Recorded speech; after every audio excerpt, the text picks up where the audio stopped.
आज हम मैथमेटिक्स में एक नया टॉपिक स्टार्ट करते हैं, दैट इज रिलेशन। हम मैथमेटिक्स में जब इस रिलेशन टर्म को पढ़ते हैं तो ये बिल्कुल वैसा ही है जैसे हमारी डेली लाइफ में रिलेशन होते हैं। जैसे मेरा और आपका रिलेशन, स्टूडेंट और एक टीचर का रिलेशन, फादर और सन का रिलेशन, सन ब्रदर सिस्टर का रिलेशन, ये सब क्या हैं? रिलेशन। ये हम अपनी डेली लाइफ में देखते हैं। इसी तरह से मैथमेटिक्स में भी बहुत सारी क्वांटिटीज़ हम देखते हैं, उनके पैटर्न को हम समझते हैं और उन पैटर्न को और उन क्वांटिटीज़ को आपस में लिंक करने की कोशिश करते हैं। तो वो मैथमेटिक्स में रिलेशन को समझने के लिए हमारे पास कुछ बेसिक वाली टर्मिनोलॉजी है। पहले हम उस टर्मिनोलॉजी को वन बाय वन समझेंगे और उसके बाद हम रिलेशन को समझेंगे। तो रिलेशन समझने के लिए सबसे पहली चीज़, सबसे बेसिक वाली चीज़ जो है वो आपको पता होनी चाहिए, सेट्स। ठीक है, लास्ट क्लास में आप सेट्स पढ़ चुके हैं, पूरा चैप्टर आपने अच्छे से किया हुआ है, तो ये सारी बातें आपको समझ में आने वाली हैं। अगर आपने सेट्स नहीं किया है तो पहले सेट्स को पढ़िए, उसके बाद फिर रिलेशन को समझिए। ठीक है, तो चलिए स्टार्ट करते हैं। रिलेशन जब मैथमेटिक्स में हम पढ़ते हैं तो सबसे पहली वाली चीज़ जो हमें पता होनी चाहिए वो है ऑर्डर्ड पेयर। क्या पता होना चाहिए? Ordered pair. ये ऑर्डर्ड पेयर क्या होता है? तो सपोज करिए आपके पास कोई दो सेट हैं। सबसे पहली बात देखो, चैप्टर स्टार्ट होते ही किसकी बात आई? सबसे पहली सेट्स की बात आई। कोई एक सेट है, सपोज करिए आपके सामने P, ये 1 2, और सपोज करिए आपके पास कोई एक सेट है Q, सपोज करिए 3 4, ये। ठीक है, ये बात समझ में आती है। मैंने दो सेट लिए P एंड Q। ठीक, बिल्कुल आसान सी बात है। तो मुझे क्या करना है? An ordered pair of element taken from any two set. मैंने दो सेट ले लिए, ठीक है। Is a pair of elements written in small bracket and group together in a particular order. इस बात का क्या मतलब है वो आप समझिए। देखिए मैं क्या कर रहा हूं, यहां पर दो एलिमेंट लिखे हुए हैं मेरे पास, 1 एंड 2। ठीक है, सेट P के अंदर। सेट Q के अंदर भी मेरे पास दो एलिमेंट लिखे हुए हैं, 3 एंड 4। इन दोनों सेट्स के जो एलिमेंट हैं उनको मैं ग्रुप कर रहा हूं। ठीक है, कैसे कर रहा हूं? ग्रुप बना रहा हूं सच दैट कि मैं सबसे पहले तो एक स्मॉल ब्रैकेट बनाऊंगा और उस स्मॉल ब्रैकेट के अंदर इन सेट्स के एलिमेंट को लिखूंगा सच दैट कि वो एक फिक्स ऑर्डर को फॉलो कर रहे हो, एक फिक्स ऑर्डर को फॉलो कर रहे हो। इस बात का क्या मतलब है? बिल्कुल आसान सा मतलब है। देखिए सबसे पहले मैंने P का एलिमेंट लिया 1। ठीक, 1 को मैंने लिंक किया किसके साथ? ग्रुप किया किसके साथ? 3 के साथ, 1 3। ठीक, 1 का मैं 3 के साथ कर चुका, अब 1 का मैंने 4 के साथ किया। ये देखिए 1 का 4 के साथ। ठीक, इसी तरह से अब 2 का मैंने 3 के साथ ग्रुपिंग की और उनको कैसा लिख रहा हूँ? स्मॉल ब्रैकेट में। स्मॉल ब्रैकेट में जब दोनों एलिमेंट को लिखता हूँ तो उनके बीच में एक कॉमा भी लगाता हूँ। ठीक, बिल्कुल आसान है ये तो। अच्छा, 2 का 3 के साथ हो गया, अब 2 का 4 के साथ लिंक कर दिया मैंने। ये जो मैंने आपके सामने पेयर बनाए हैं, ये पेयर ऑर्डर्ड पेयर कहलाते हैं। ऑर्डर्ड पेयर इसलिए कहलाते हैं कि इनको एक ऑर्डर में लिया गया। मतलब कौन सा ऑर्डर लिया गया? सबसे पहले 1 के ग्रुप बनाए गए, ठीक, उसके बाद 2 के ग्रुप बनाए गए। ये और सबसे खास बात इसमें जो है कि ये यहाँ पर ये जो पेयर लिखा हुआ है, इस पेयर में जो पहला एलिमेंट है वो इसको बिलोंग करता है। पहला एलिमेंट देखिए 1 1 2 2, ये पहले वाले जितने भी एलिमेंट लिखे हैं वो इस सेट में होंगे और जो बाद में जो एलिमेंट लिखे गए हैं वो सब इस सेट में आते होंगे। ये समझ आता है? बिल्कुल आसान है। तो ये जो हमारे सामने बोर्ड पर लिखे हुए हैं ये क्या कहलाते हैं? Ordered pair. ये बिल्कुल आसान सी बात है, ये समझ आया? अच्छा, एक और एग्जांपल लीजिए। सपोज करिए आपके पास कोई एक सेट है, सेट। ठीक है, वो सेट क्या है? सपोज करिए A B, बिल्कुल सिंपल सी बात। और आपके पास कोई एक सेट है, सपोज करिए सेट B। सेट B आपके पास है और वो सेट के जो एलिमेंट हैं वो हैं हमारे पास A B एंड C, इस तरह से। ठीक, ये। अच्छा, अब इसमें देखिए इनके मुझे ऑर्डर्ड पेयर बनाने हैं। तो ऑर्डर्ड पेयर बनाने का कितना आसान है, देखो पहले A का A के साथ बनाया, ठीक है, तो क्या मैं ए का सी के साथ बनाने लग जाऊं? आंसर है नो, क्योंकि हमें पेयर को कैसे बनाना है? ऑर्डर में बनाना है। तो आपने ए का ए के साथ बनाया है, अब ए का बी के साथ बनाइए। ये समझ आया? ठीक, तो ए का ए के साथ हो चुका, अब ए का बी के साथ बनेगा ये। ठीक, अच्छा, अब ए का किसके साथ बनेगा? सी के साथ। तो पहले एलिमेंट से स्टार्ट करना है और इनके हर एक एलिमेंट के साथ आपको लिंक करना है, उसके बाद दूसरे एलिमेंट को लेना है। ठीक है, मैंने दूसरा वाला एलिमेंट लिया, बी का किसके साथ? ए के साथ ग्रुप कर दिया, पेयर बना दिया, बी का बी के साथ पेयर बनाया और बी का सी के साथ पेयर बना दिया। ये सब जो पेयर आपके सामने लिखे हुए हैं ये एक ऑर्डर में लिखे हुए हैं। कौन से ऑर्डर में लिखे हुए हैं? कि जो पहला एलिमेंट है वो पहले सबके साथ पेयर किया गया, फिर दूसरा वाला एलिमेंट सबके साथ पेयर किया गया। तो ये एक ऑर्डर को फॉलो कर रहा है, इसलिए ये सारे के सारे पेयर क्या कहलाएंगे? Ordered pair. ऑर्डर्ड पेयर, बिल्कुल सिंपल सा है। तो ये तो बिल्कुल आसान वाली बात हो गई। ये समझ आया आपको? ठीक, अब इसके बाद आगे बढ़िए। आगे बढ़ने से पहले आपको जो वेरी इंपॉर्टेंट वाली बात है वो ध्यान रखनी है कि जो पहले वाले एलिमेंट लिखे हुए हैं यहाँ पर, ठीक, दो तरह के एलिमेंट हैं इसमें। जब भी मैं एक ब्रैकेट बनाता हूँ तो वो उस ब्रैकेट में एक तो P होता है और एक Q होता है। जो P होता है वो किसका एलिमेंट है? फर्स्ट सेट का, और जो Q है वो किसका एलिमेंट है? सेकंड सेट का। ये बात आपको याद रखनी है। इस तरह से मैं आपसे रैंडम पूछता हूँ, जैसे ये मैंने आपसे पूछा कि बी ए में बताओ बी किसका एलिमेंट होगा, तो आप आंसर देंगे जो फर्स्ट सेट आपने लिया होगा, और फर्स्ट सेट हमारे पास कौन है? ए किसका एलिमेंट है ये? तो आंसर है ये जो बाद वाला सेट होगा, आपके पास दूसरा सेट होगा, वो कौन सा वाला है? बी। बिल्कुल सिंपल सा है। ठीक है, इसी तरह से मैंने आपसे कहीं और पूछा, ए सी के बारे में पूछा, तो आप क्या कहेंगे? ए किसका एलिमेंट होगा इसमें? यहाँ पर बात करिए ए का। अच्छा, मैंने आपसे पूछा सी किसका होगा, तो आप कहेंगे सी किसका एलिमेंट होगा? बी का। बिल्कुल सिंपल सी बात। ये समझ आ गया आपको? ठीक, अब इसके आगे बढ़ सकते हैं, दूसरी चीज ले लेते हैं। दूसरा जो टर्म हमारे पास रिलेशन में होता है, मैथमेटिक्स में रिलेशन पढ़ने के लिए आपने सबसे पहली चीज पढ़ ली ऑर्डर पेयर। ऑर्डर पेयर क्या होते हैं?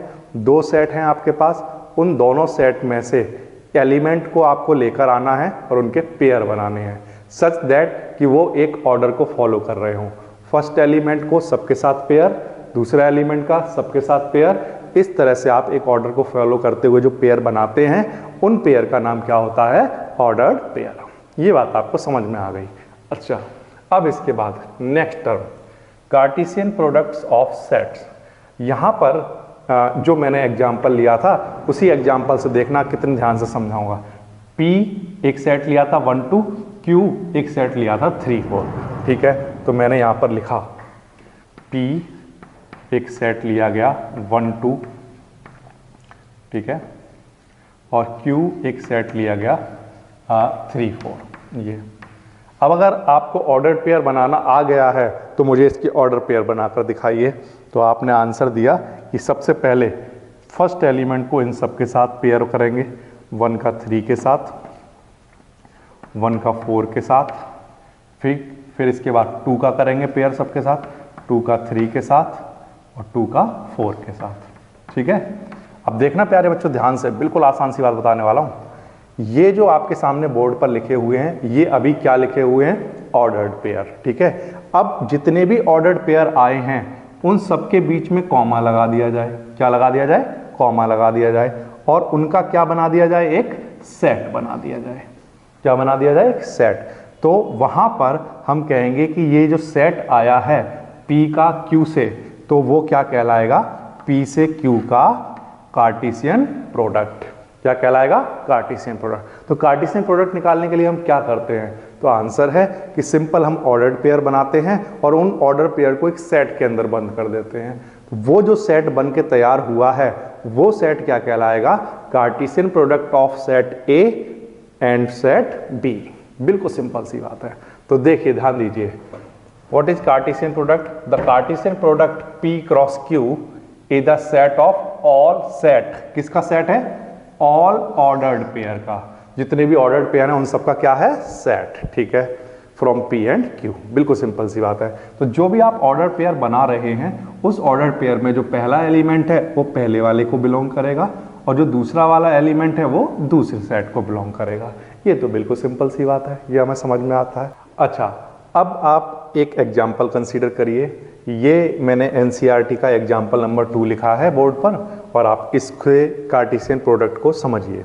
देखिए ध्यान से, मेरे पास एक सेट है, if P is a set and Q is this set from the set P cross Q।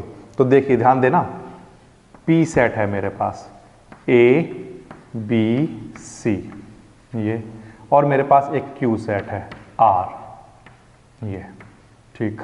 अच्छा, अब मुझे क्या निकालना है? सबसे पहली चीज निकालनी है P cross Q। P cross Q Cartesian product निकालना है। कार्टेशियन प्रोडक्ट क्या होता है? इनके ऑर्डर्ड पेयर का सेट। तो बिल्कुल सिंपल है, सेट बनाना है हमें एक, और उस सेट के अंदर क्या लिखने हैं? Ordered pair. तो कैसे लिखेंगे? सबसे पहले A का R के साथ पेयर AR, ठीक। इसके बाद एलिमेंट, इसके बाद B का R के साथ BR, इसके बाद C का R के साथ पेयर, और ये ऑर्डर्ड पेयर लिख दिए मैंने और इनका क्या बना दिया? सेट बना दिया। तो ये क्या निकल गया? P cross Q। बिल्कुल आसान वाला है, ठीक। इसी तरह से हम निकालना चाहते हैं, फिर उसने कहा है कि निकालिए Q cross P। Q cross P निकालना चाहते हैं, तो Q क्रॉस P निकालने के लिए पहले Q लिख लीजिए आप, ये, ठीक है, और फिर P लिख लीजिए A B C ये, ठीक है। Q क्रॉस P निकालना है आपको। Q क्रॉस P निकालने के लिए मैं आपको कहूंगा कि आप पहले Q लिख लीजिए, उसके बाद P। अब आपको क्या करना है? Q क्रॉस P निकालने के लिए बिल्कुल सिंपल सी चीज है, R का मल्टीप्लाई पहले A में कराना है, मतलब कि R का पेयर बनाना है किसके साथ? A के साथ। फिर R का पेयर किसके साथ बनाना है? B के साथ। इसके बाद R का पेयर किसके साथ बनाना है? C के साथ। और इन सब के बीच में कॉमा आएगा और ये एक ब्रैकेट में बंद कर दिए जाएंगे। तो ये एक सेट बन गया, ऑर्डर्ड पेयर का क्या बन गया? सेट। तो ये क्या कहलाएगा? Cartesian product of Q and P। बिल्कुल सिंपल है। अब आप ध्यान से देखिए कि ये हमने P क्रॉस Q निकाला, ये आया, और ये हमने Q क्रॉस P निकाला, ये आया। क्या ये दोनों आपस में इक्वल हैं? तो आंसर है नो, ये आपस में इक्वल नहीं है, क्योंकि यहाँ पर AR आता है और यहाँ पर RA आता है, तो इनके ऑर्डर सेम नहीं है। तो हम क्या कहेंगे कि ये अभी आपस में इक्वल नहीं है। तो ये एक हमने रिजल्ट निकाल लिया कि P क्रॉस Q अगर किया जाए तो वो इक्वल नहीं होता किसके? Q क्रॉस P के। बिल्कुल सिंपल है। ये समझ आया आपको एग्जाम्पल? ठीक। अब मैं क्या कर रहा हूँ, एक्सरसाइज 2.1 का क्वेश्चन नंबर 3 लेकर चल रहा हूँ। इसमें भी हमें क्या करना है? कार्टेशियन प्रोडक्ट निकालना है। बिल्कुल सिंपल है। मेरे पास एक सेट है G, एक सेट है मेरे पास H। तो सबसे पहले मैंने G लिखा, G मेरे पास है 7 8 और H मेरे पास है 5 4 2। ये मेरे पास दो सेट हैं। मुझे सबसे पहले क्या निकालना है? G cross H। G cross H, G का प्रोडक्ट ऐसे कराइए। बिल्कुल सिंपल है, पहले 7 का 5 से कराएंगे, 7 5 पेयर बनाएंगे, ऑर्डर पेयर बनाएंगे। 7 का 5 से कराया, अब 7 का ही किससे कराना है? 4 से कराना है। 7 का फिर 2 से कराना है। 7 का हो चुका है इन सब के साथ। अब 8 का कराइए सबसे। 8 का पहले 5 से, 8 का 4 से और 8 का 2 से, और इन सब के बीच में कॉमा लगाना है और इनको एक सेट में क्लोज कर देना है। एक सेट बना देना है इनका, ठीक। तो ये क्या निकल गया? G cross H। तो बिल्कुल आसान वाली बात है, पहले इसके साथ सबको लिखिए, फिर इसके साथ सबको लिखिए, आपके सामने कार्टेशियन प्रोडक्ट आ जाता है। बिल्कुल सिंपल है, ठीक है। अच्छा, फिर उसने पूछा है H क्रॉस G निकालिए। H क्रॉस G निकालने के लिए पहले मैं H लिख लेता हूँ, 5 4 2, और फिर G लिख लेता हूँ 7 8। ये ठीक है। अब मुझे निकालना है H क्रॉस G, ठीक। H का G से कार्टेशियन प्रोडक्ट निकालने के लिए बिल्कुल सिंपल सी चीज़ है, पहले H के एलिमेंट के साथ G के पेयर बनाइए। तो पहले फर्स्ट के साथ सबका बनाइए, फिर सेकंड के साथ, फिर थर्ड के साथ। बिल्कुल आसान है। 5 के साथ किसका, 7 का, 5 का, फिर इसके बाद 8। 5 का हो चुका सबसे, अब 4 का कराइए। 4 7 4 8। 4 का हो चुका, अब 2 का कराइए। 2 7 एंड 2 8। ये इन सब के बीच में कॉमा लगाइए और ये जितने भी ऑर्डर्ड पेयर आए हैं इनको एक सेट में बंद करिए। ये सेट बना दीजिए इसका, ठीक है। तो ये क्या निकल गया, H क्रॉस G। अब हम एक ऐसा एग्जाम्पल लेते हैं जिसमें हमें सेट गिवन नहीं है, हमें कार्टेशियन प्रोडक्ट गिवन है। कार्टेशियन प्रोडक्ट से हमें क्या निकालना है, सेट्स। ओके, बिल्कुल सिंपल है। सेट जब गिवन होते थे तो उनका कार्टेशियन प्रोडक्ट निकालना आ गया आपको, ठीक। अगर वो आपको आ गया है तो सेट निकालना बिल्कुल आसान है। कैसे, देखिए ध्यान दीजिए। हमारे पास दो सेट हैं, एक सेट है A, एक सेट है B। इन दोनों का कार्टेशियन प्रोडक्ट ये है, ये उसने गिवन है क्वेश्चन में। वो पूछ रहा है सेट A क्या होगा, तो आंसर है सेट A हम निकालेंगे कैसे, सबसे पहले वाले जो एलिमेंट हैं वो किसको बिलोंग करते होंगे, तो आंसर है सेट A को। और जो बाद वाले जो भी एलिमेंट लिखे हुए हैं, ये जो सेकंड एलिमेंट हैं ये किसको बिलोंग करते होंगे, सेट B को बिलोंग करते होंगे, ठीक है। तो यहाँ पर मैंने A ले लिया, A, और मुझे क्या मिला, B। अच्छा, अगर 2 बार आ रहा हो तो रिपीट नहीं करेंगे, ठीक है। A लिया, A आ चुका और B मिल गया, ये ठीक। ये सेट A हो गया। दूसरा सेट B सेट किससे मिलकर बना होगा, सेकंड एलिमेंट से। तो सेकंड वाले में सबसे पहले X मिला, मैंने X लिख लिया और आगे बढ़ा। सेकंड वाला कोई देखना है, केवल Y मिल गया, ठीक है। और देखा आगे तो ये तो रिपीट हो रहे हैं, ठीक। ये मेरे पास क्या हो गया, सेट B हो गया। इस बात का क्या मतलब है, इस बात का मतलब बिल्कुल सिंपल सा है कि अगर कहीं पर P क्रॉस Q लिखा होता है, P क्रॉस Q, तो उसका जो सेट होता है ऑर्डर पेयर का, उस ऑर्डर पेयर में जो पहला एलिमेंट है वो पहले सेट को बिलोंग करता है, दूसरा एलिमेंट वो दूसरे सेट को बिलोंग करता है। इसी तरह से A क्रॉस B में भी जो पहला एलिमेंट है वो पहले सेट को बिलोंग करेगा, दूसरा एलिमेंट दूसरे सेट को बिलोंग करेगा। तो मैंने यहाँ से ये लिख लिया, ये तो रिपीट हो रहा है, ठीक है। फिर यहाँ पर B लिख लिया। तो पहले एलिमेंट एक साथ लिख लो तो A सेट मिल जाता है, दूसरे एलिमेंट एक साथ लिख लो तो सेट B मिल जाता है। बिल्कुल सिंपल सी बात है। एक्सरसाइज 2.1 का अब हम क्वेश्चन नंबर देख रहे हैं 4th। बिल्कुल आसान वाला क्वेश्चन है, ध्यान दीजिए कैसे करेंगे। State whether each of the following statement are true और false. If the statement is false rewrite the given statement correctly. Okay, सबसे पहला वाला ले लेते हैं। मुझे बताना है कि इनमें से कौन ट्रू है कौन फॉल्स है, ठीक है, बता दूंगा। सबसे पहली चीज, इफ P सेट दे रखा है, फर्स्ट पार्ट कर रहा हूं, M, ठीक है। एंड Q सेट जो है मेरे पास वो है N, M, ठीक है, ये दिया हुआ है। अच्छा, कह रहा है देन P क्रॉस Q क्या इसके इक्वल होगा, तो मैं करके देख लेता हूं क्या होगा या नहीं होगा। तो P क्रॉस Q निकालना है मुझे, P क्रॉस Q मुझे निकालना आता है। पहले M का पेयर इन सब के साथ, MN, M,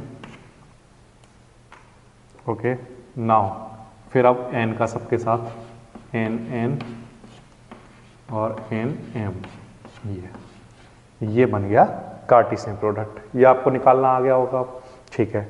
तो देखिए P क्रॉस Q इसके इक्वल होना चाहिए, जबकि उसने कितने एलिमेंट दिए हैं, इसमें केवल 2 एलिमेंट दिए हुए हैं। तो ये स्टेटमेंट में ये रॉन्ग स्टेटमेंट है, ये करेक्ट नहीं है। करेक्ट क्यों नहीं है, क्योंकि यहाँ पर 4 होने चाहिए, ठीक है। तो मैं यहाँ पर क्या लिख लेता हूँ कि दिस इज फॉल्स स्टेटमेंट। तो सबसे पहली चीज फॉल्स, और उसने कहा अगर फॉल्स है तो रीराइट करिए, ठीक है। सेकंड ये रीराइट हो गया। अच्छा, सेकंड वाला देखिए, if A and B are non empty set then A cross B is non empty set of order pair XY such that X element of A and Y element of B, ठीक है। A and B दो set है मेरे पास, एक कोई set है A, एक कोई सेट है B, ठीक है। सच दैट अगर A क्रॉस B निकाला जाए, A क्रॉस B, ठीक है, A क्रॉस B निकाला जाए और उसमें पेयर आ रहा है किसका, XY एक पेयर आ रहा है कहीं ना कहीं पर, ठीक है। तो जो X है वो किसको बिलोंग करता होगा, A को करता होगा या नहीं करता होगा, तो आंसर है यस करता होगा। और Y किसको बिलोंग करता होगा, सेट B को। तो ये जो स्टेटमेंट उसने बोला है वो करेक्ट स्टेटमेंट है। तो इसका आंसर कैसा आएगा? True. Yes, this is correct. X A को बिलोंग करता होगा और वाई बी को बिलोंग करता होगा। यस, बिल्कुल सिंपल है। ठीक, अब इसके बाद आ जाइए थर्ड वाला कर लीजिए, बिल्कुल आसान है। ए सेट गिवन है, ए सेट कितना है? ये है मेरे पास 1 2। अच्छा, बी सेट कितना है? B, this is 3 4। ओके, बिल्कुल आसान सी बात। हमें क्या करना है? फाइंड करना है A cross B intersection phi, B intersection phi. ठीक है, सबसे पहले हम करा लेते हैं बी इंटरसेक्शन फाई। ठीक है, सेट बी कितना है? सेट बी है हमारे पास 3 4। ठीक है, और इसका इंटरसेक्शन फाई। फाई मतलब आप नल सेट कह सकते हो उसको। ये क्या होता है? Null set. तो अगर किसी भी सेट का इंटरसेक्शन कराएं हम किसके साथ? फाई के साथ, तो आंसर क्या आता है? फाई। क्या आता है? फाई आता है। ठीक है, अब ए का क्रॉस कराना है किससे? बी इंटरसेक्शन फाई से। ठीक है, तो कराइए। ए हमारे पास कितना है? 1 2। ठीक है, ए हमारे पास कितना है? 1 2। ये, और इसका क्रॉस कराना है किससे? फाई से। तो 1 2 का क्रॉस अगर फाई से कराएंगे, जैसे आप किसी नंबर का मल्टीप्लाई 0 से कराते हैं तो आंसर 0 आता है, इसी तरह से किसी सेट का अगर क्रॉस आप फाई से कराएंगे तो आंसर क्या होगा? फाई। ठीक, तो आपको एक बात ये याद रखनी है कि इधर P और Q is null set, P cross Q is also null set. ठीक है, ये बात आपको याद रखनी है। ठीक, तो ये ए क्रॉस बी इंटरसेक्शन फाई किसके इक्वल आया? फाई के इक्वल आया, और यही हमें प्रूफ करना था। तो ये जो स्टेटमेंट है ये करेक्ट लिखा हुआ है, इसलिए हम आंसर में क्या लिखेंगे? ट्रू। तो फर्स्ट वाला हमारा जो आंसर था वो फॉल्स आया। क्यों आया? क्योंकि P क्रॉस Q को अगर हम कार्टेशियन प्रोडक्ट निकालते हैं तो इसमें 4 एलिमेंट आने चाहिए, जबकि यहाँ 2 दिए थे। तो ये कैसा है? फॉल्स है। ठीक है, दूसरा वाला में उसने पूछा था if A and B are non empty set then A cross B is a non empty set of ordered pair X Y. Yes, correct. अगर ये एक्स वाई से ऑर्डर पेयर बन रहा है तो एक्स किसका एलिमेंट होगा? ए का, और वाई एलिमेंट किसका होगा? बी का। यही उसने बोला है, एक्स एलिमेंट ए का, वाई एलिमेंट बी का। तो ये कैसा स्टेटमेंट है? ट्रू स्टेटमेंट है, ये लिखा मैंने। ठीक, इसके बाद थर्ड वाला दिया हुआ था ए सेट है, सेट बी हमें गिवन है, इनका हमने ये क्वांटिटी को प्रूफ करके दिखाना था। तो पहले मैंने बी इंटरसेक्शन फाई निकाला। बी इंटरसेक्शन फाई अगर आप करते हैं तो आंसर क्या आएगा? फाई। ठीक है, फिर उसका क्रॉस कराना था किसके साथ? ए के साथ। तो इस सेट का, ए सेट का अगर क्रॉस कराएंगे फाई के साथ तो इसका भी आंसर कितना आएगा? फाई। अगर ए और बी दो में से कुछ भी अगर नल सेट हो तो ए क्रॉस बी भी या कार्टेशियन प्रोडक्ट क्या आता है? नल सेट आता है। ठीक है, बिल्कुल सिंपल है। एक्सरसाइज 2.1 का क्वेश्चन नंबर 7 देख लेते हैं, बिल्कुल आसानी से। देखना कितना आसान वाला क्वेश्चन दिया हुआ है। सबसे पहली चीज, मेरे पास एक सेट गिवन है ए बी सी डी, ये मेरे पास सेट्स गिवन है। ठीक है, मुझे वेरीफाई करना है कि ये क्वांटिटी इक्वल है इस क्वांटिटी के। ठीक है, कैसे प्रूफ करेंगे? बिल्कुल आसानी से करेंगे, ध्यान देना कैसे करेंगे। सबसे पहली चीज मुझे प्रूफ क्या करनी है? A cross B intersection C किसके equal? A cross B intersection A cross C, ये प्रूफ करना है। ठीक है, तो सबसे पहली वाली साइड में आपको लेकर चलता हूं लेफ्ट हैंड साइड।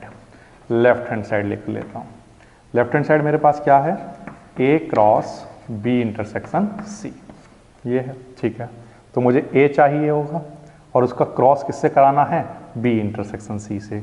ठीक है, तो मैंने यहाँ पर ए लिख लिया। ए सेट मेरे पास कितना है? ए सेट है मेरे पास ये 1 2।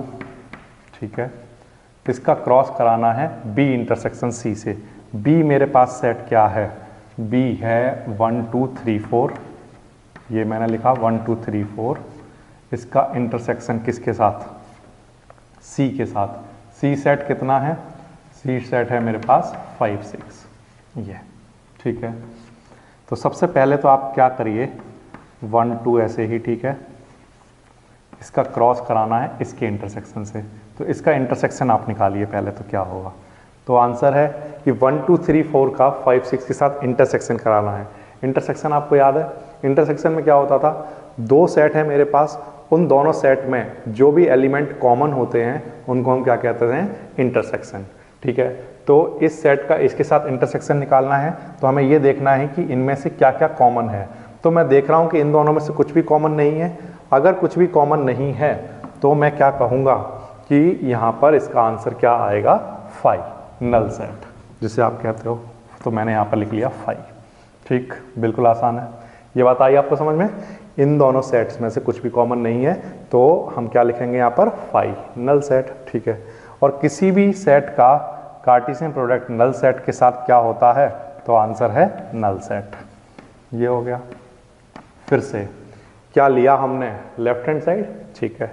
लेफ्ट हैंड साइड क्या है हमारे पास, A cross B intersection C, ये लिख लिया।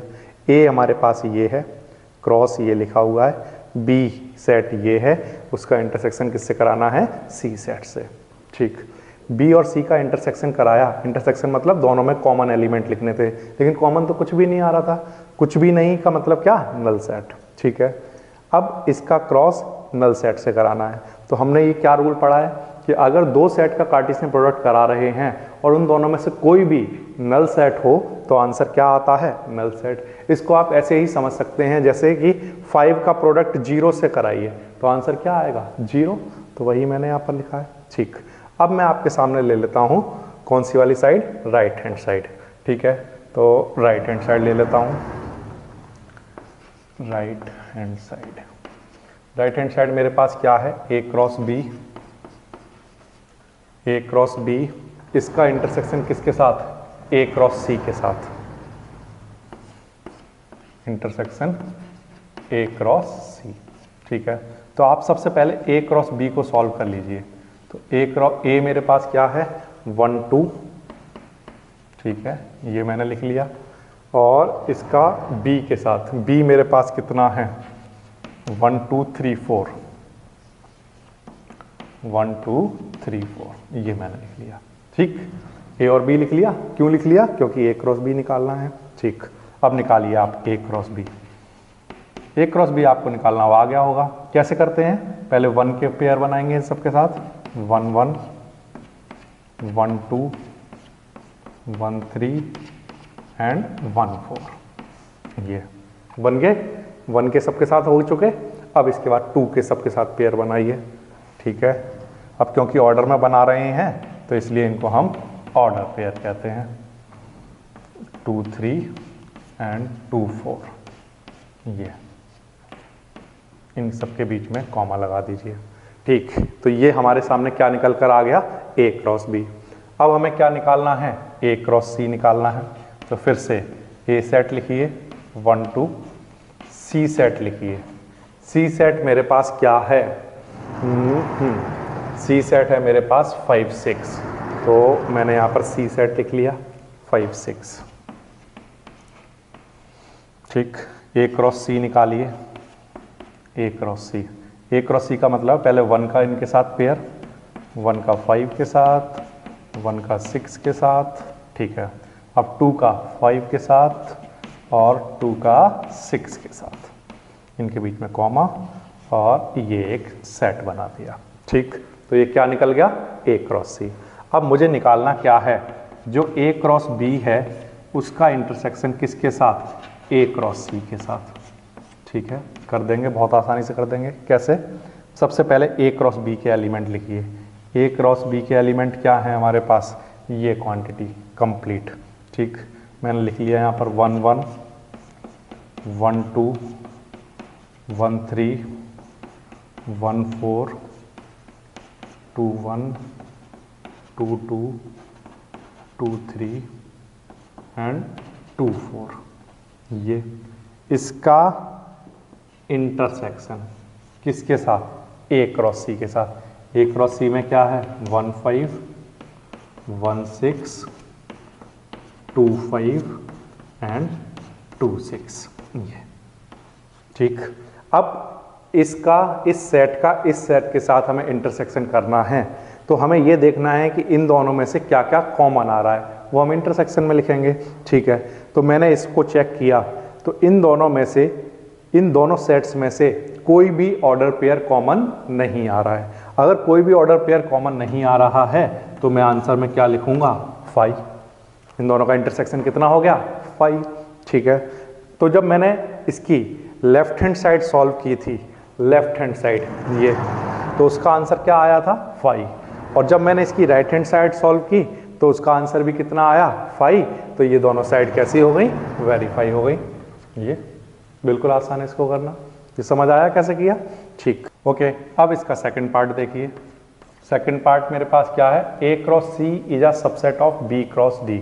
इसको करने के लिए मुझे A और C की जरूरत पड़ेगी, तो सबसे पहले तो मैं A लिख लेता हूँ, 1 2 ये है मेरे पास, और C मेरे पास क्या है, 5 6।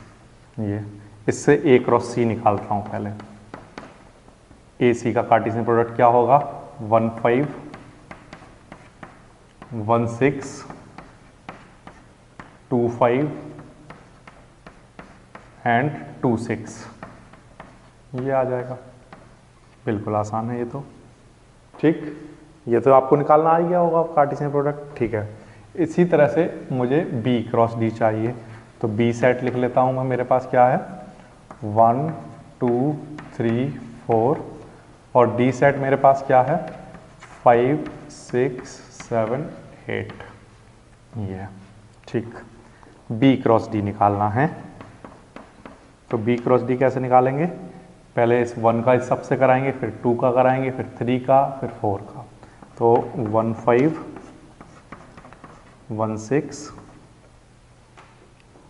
1 7 1 8 2 5 2 6 2 7 2 8, फिर से 3 का 3 5, यहाँ पर 3 6 3 7 3 8, सिमिलरली 4 5 4 6 4 7 एंड 4 8। ये आ जाएगा। ठीक, इन सब के बीच में कॉमा लगाना है, और ये कार्टेशियन प्रोडक्ट निकल गया। ये बिल्कुल आसान है इसको करना, ये तो आपको आ गया हो, अच्छे से आता है, बिल्कुल आसानी से समझ में आता है। ठीक, अब उसने पूछा है क्या A क्रॉस C का जो आपका आंसर आया है वो सबसेट है B क्रॉस D का। अब आपको सेट्स चैप्टर में जब आपने सबसेट पढ़ा था, तो सबसेट का क्या मतलब होता है, सबसेट का मतलब ये होता है कि यहाँ पर जितने भी ऑर्डर पेयर आ रहे हैं, जितने भी एलिमेंट हैं, वो सब क्या B क्रॉस D में आते हैं, ये आप चेक करिए। तो क्या 1 5 इसमें कहीं आ रहा है, तो आंसर आ रहा है। ठीक है, 1 6 कहीं आ रहा है, आ रहा है, 2 5 कहीं पर है, 2 6 कहीं पर है। तो क्योंकि A क्रॉस C के सारे जितने ऑर्डर पेयर हैं वो सब के सब किसके अंदर आ रहे हैं, B क्रॉस D के अंदर, तो हम क्या कहेंगे कि A क्रॉस C क्या है, सबसेट। सबसेट है किसका, B क्रॉस D का। या तो ऐसे लिखिए, या A क्रॉस C क्या है, एज सबसेट। ये सबसेट का सिंबल है किसके साथ, B क्रॉस D के साथ। ये समझ में आया सबसेट क्या होता है, जितने भी एलिमेंट हैं वो सब दूसरे सबसेट में आने चाहिए, ये जितने भी एलिमेंट हैं वो सब इस सेट में आने चाहिए। तो सब के सब आ रहे हैं, इसलिए हमने क्या लिख दिया, ये इसका सबसेट है। बिल्कुल आसान वाला क्वेश्चन है।